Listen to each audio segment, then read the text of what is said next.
Michel Polnareff est de retour. Le chanteur est de nouveau sur scène avec son spectacle Polnareff.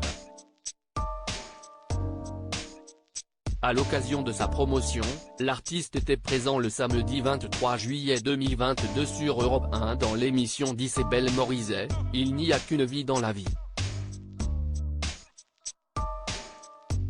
L'homme aux lunettes est alors revenu sur ses passages à vide, lorsqu'il a connu la rue et la Manche.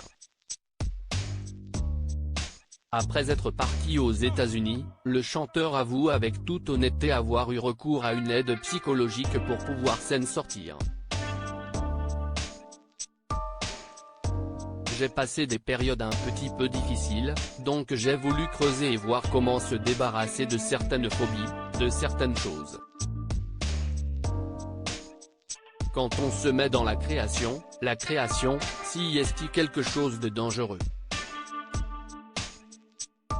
Alors si certains artistes n'ont pas hésité à se jeter dans la drogue, Michel Polnareff lui a souhaité trouver d'autres solutions. Je n'utilise pas de drogue. Bon, j'ai fumé dans les années 60 mais je n'ai jamais été plus loin, parce que ça me fait peur. J'aime bien être en contrôle de moi-même.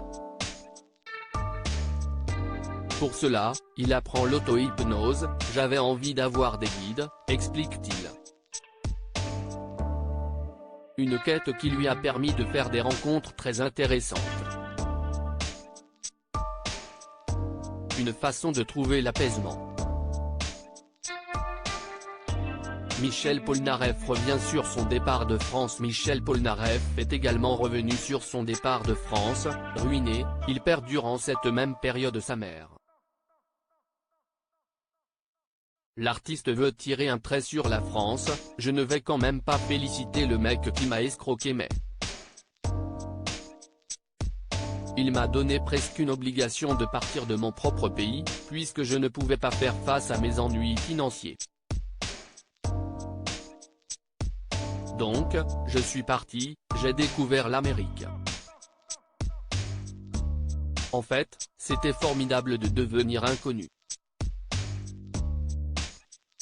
Parce qu'en fait, je n'ai jamais rêvé de devenir quelqu'un de connu. À l'époque, je ne voulais pas être chanteur, je ne voulais pas être sur le devant de la scène. Je voulais faire des compositions pour les autres.